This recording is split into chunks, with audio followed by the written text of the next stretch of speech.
我肯定會做咧，我自己會做咧。我做喺順德深耕咗美食界咁多年，我俾你餐接服益，俾阿姨嘅手係接服益，就俾我哋幾廿年前好純真嘅味道，就係咁嘅味道啦。其實好溫馨咯，今日呢餐飯食得好溫馨，真係。今晚你見店正喎，好有 feel 喎，導演。啊，估唔到陳村啊啲羅家有見你呢個飯店喎，3個人，睇得到？哦，喂，正嘢喎呢件嘅嘢，你係老闆娘嚟㗎？啊，冇嘢，我食飯啫。好，上睇下先。哎喲，喂，正喎喂。啊，骨骨煮煮喎嗱，幾過癮喎喂！咦，出邊仲正喂！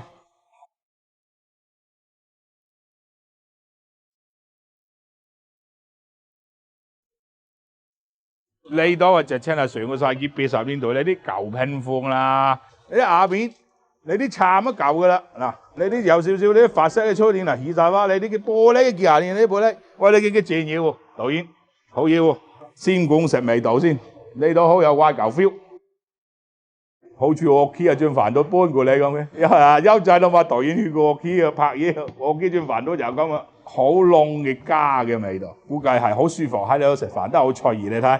你有冇可能做飯店啊？啲凳啦，甩晒錢都唔有噶啦，因為家具係用具係你要好舒服、好放心去用，唔係藝術品，唔係擠佢喺個展櫃嚟嘅。我點講呢？係兩個極端，真係要問個老闆娘先，點解要整到間店咁過癮？勝在佢處理得好，有舊嘅味道，但係冇霉味。我會做呢㗎，放心啊！所以唔知啲味道點，我肯定會做呢，我自己會做呢，好過癮。我要識你個老闆娘先，一定要識。哇！全部啊媽嘅味道喎。係啊，嗱五味喎，嗱歐腩炆排骨，兜咗蒸肉片，一個蜆芥，我好耐未食過蜆芥。啊蒸燒賣啊？係啊。試試啊！自己切㗎。哦，試試啊！哎，嚟，多謝。你做老闆係嘛？啊，係啊。咁乜叫醫記嘅？咁我哋啲廚師全部係醫嘅。哦。我哋冇請下啲廚房佬㗎嘛。啊，得連女都唔請，就話請阿姨。我哋做啲家常味啊嘛，冇山村啫嘛。你山區啊？係啊。哦。喺邊大嘅，講得咩啲又我哋男性，我哋冇就話想搶翻阿姨，因為啲阿姨做嘢，佢哋就有心機啲啊，即係好似呢個佢叫做負責撈麵，但係我哋煲湯就全部佢煲嘅。哦，其實呢啲阿姨咁佢哋50零歲，就有啲佢可能有啲係喺啲廠幫人煮飯啊啲咁。依家啲廠冇咁多嘢做啦，咁啊可能我哋就開呢啲又。即係你就負責煎嘢。乜嘢我都要做，講呢啲嘢都要做。樓面就唔負責啦。想嚟炒下菜啊，洗菜切菜啊都要做。阿姨識煮嗰啲就話我哋就煮下啲。即係齋雞蛋加啲粉。係啊。糖，仲有糖。淋嗰啲係雞油嚟㗎。係。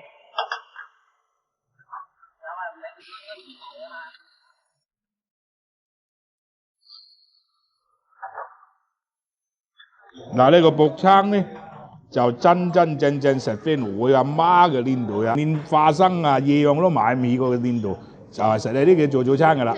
啲順序就食手工啦，你都好似係啲非洲薄片咁啦。好嘢，好順序夠薄啊，一啲險都冇，就好單純嗰種味道。好嘢喎，佢又唔幼都好喎，你呢真係功夫啊，薄得咧香菜佢又唔係甜。你啲味道好充滿記憶嘅，就非我哋幾廿年前好純真嘅味道，就係咁嘅味道啦。你啲真係食功夫啊，好懷念呢種味道。嘅，好食。呢個阿姨嚟到就青橄欖、雪梨、蘿蔔、煲排骨，好潤嘅。哇，正，好實在嘅味道。真材實料嘅味道，哇！你啖湯好潤，有啲排骨，有啲剪肉會吊味，你啖湯好清甜好潤，出自於阿媽嘅手勢啊！真係。呢個湯係咪你煲㗎？煲油女啊，好潤喎。冇味啫，冇雞精。純正係好即係好原味，係飲到自己屋企嘅味道。而且呢啲配方都係自己㗎。啲嗱，我諗下個星期咧又改變啦個冬筍。每個星期都差唔多唔同。我估唔到，有啲家庭菜可以食得到咧，呢個撩楞菜啊，索在大豆蝦，哇！試先，哇！一睇啲蝦好新鮮，脫殼，哇！好嘢喎呢個，佢有淡淡嘅花雕嘅香味，佢飲係好甜好酸嗰種，好恰到好處。佢因為佢唔係好濃味嘅情況下，佢食得到蝦嘅鮮度。呢個依家好有用心，好食呢個。蜆芥配你煮片係一絕嘅，不過而家好少見啦呢個蜆芥醬，啲工序複雜又賣得貴，加上佢陣味唔係人人中意嘅，因為啲蜆芥用啲蜆肉同埋啲陳皮薑酸燒酒漚嘅，漚10日8日，所以佢有少少好似我哋腐乳個味嘅，之後好香。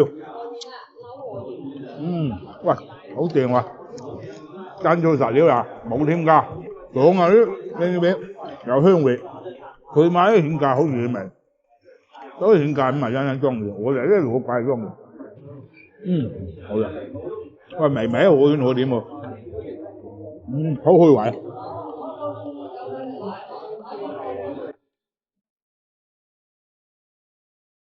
我做喺順德深耕咗美食界咁多年，我俾你餐接薄料，俾阿姨嘅手係接薄料，真材實料，真係唔錯。佢哋所有阿姨都上年紀代表咩咧？有經歷。有沉澱嘅，所以做出嚟嘅嘢咁順勢就好正常。以為阿峰哥喺屋企3個人食飯整咁多嘢咋，咁犀利？唔係啊，我慳佢拍嘢啊！啲嘢好似喺屋企食飯咁嘅，好過癮嘅。我喺個朋友圈發，咁我啲朋友就話：喂，你係咪喺屋企食飯整到咁多餸咯？得感覺上呢度就係你喺第一處理或者係你唔知喺呢度嘅情況下。真係好似翻屋企食飯咁，就係屋企味道，就係屋企嘅味道。耶！你點樣餸未啊？點解餸？冇飯食啊？有餸冇飯啊？知道我俾半碗你啊！整緊啦，10零分鐘就有啦。有冇頂件啊？食冇㗎，我哋好和諧嘅。因為俗語講4個女人1個圈啊。唔係㗎，我哋好開心㗎做得。好開心啊！好開心㗎，大家啲本地就係喜歡煮嘢食，同埋咧就唔中意落啲配料。我哋有一種共通咧，就係唔能夠食到有雞精、魚精啲嘢，食咗之後咧就搏命飲滾水。即係有時候佢覺得我排可能天氣唔係咁好啊，霎口啊，佢話。好似冚埋咁，佢話：喂，不如煲啲廣東涼茶咁喎。我話一下子，我唔知之前咩廣東涼茶。阿峰哥可能知啦。我唔知阿姨有冇叫你啊？煲沙雞暖茶廣東涼茶要加浸米落去嘅。係啊。驚你看一就係。係啊。驚你頂住。所以佢就係話俾我知，拍啲薑，放啲米，飲起身啊。冇咁乾。你啲係真係我阿媽嘅味道啊！真係細個嘅味道啊！真係當你仔咁喎。真係當你仔。唔係我哋一齊做嘢一齊咩咁。講真，我仲懶過請廚房，因為你廚房傾價錢，幾多錢，砧板幾多錢，頭鑊幾多錢，咁但係你請阿姨就可能就，跟住睇眼緣嘅咋，佢話齋，佢話真係睇眼緣先過嚟做。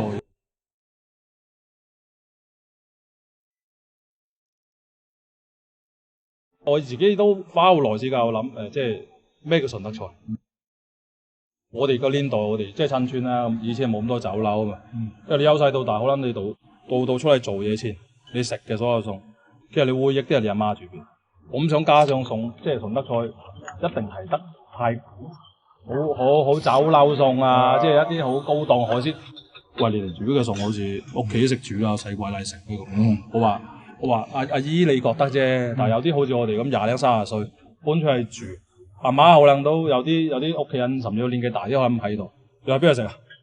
你唔識整咁你，但係遺忘咗啦咁。係啦，因為呢間屋成100年嘅啦。成100年嘅啦。係啊，呢間屋成100年嘅。哦，我頭先先同個導演講，你係咪真係喺屋企揾翻呢番薯？有一兩套自己屋企，有啲係問啲朋友攞，有啲係實在攞唔到咧，就想慳魚攤啲，即係用一啲舊物。係啊，用1、2、3個月去揾，就算係醫都好，同埋台等好，咁個量菜量先大啊嘛，即係有啲嘢可能人哋覺得唔值錢嘅，我覺得值錢嘅，咁我哋咪攞過嚟用。其實呢條街咧，我唔知阿峰哥知啱啱作路，其實大量我係有，但係其實你北滘附近都好少呢啲舊街，乜民族路咁，我覺得咁靚嘅地方，佢會唔會話多啲後生過嚟？唔好話淨係得翻啲老人家行嚟行去，我覺得一定要咁靚嘅路，有時候都留翻低呢啲嘢咯。如果我哋冇人租，可能佢拆開佢起嗰間屋，起嗰間新屋，時間耐咗遺忘晒，無論係煮餸又好，同埋啲鋪頭遺忘晒，總有人做啲爛啲嘢㗎，係咪先？好事好事，我希望佢成功，真係希望佢成功，因為起碼會將呢度嘅嘢或者係我哋以前嘅記憶守住先，守得咁多得咁多。呢度就係頭先老細講嘅呢條親村嘅老街民族路啦。呢兩邊嘅啲企樓超過40年以上嘅歷史㗎啦。嗱，呢間店未肯裝修之前就好似咁啊，都好凋零嘅啦，上邊啊啲瓦啦都冇清嘅，生晒雜草㗎啦。如果唔再有你啲老細咁樣去活化咧，只有會更加敗落啊！好可惜啊，非常之可惜。我都好佩服頭先個老細，年輕有為嚇，可以夠膽喺你啲老區去創新，同埋服務你啲舊樓去做件家常菜。咁坦白咁講，佢係詮釋咗我哋順德人年輕一代對家嗰種依戀。其實好溫馨啊！今日呢餐飯食得好溫馨，真係。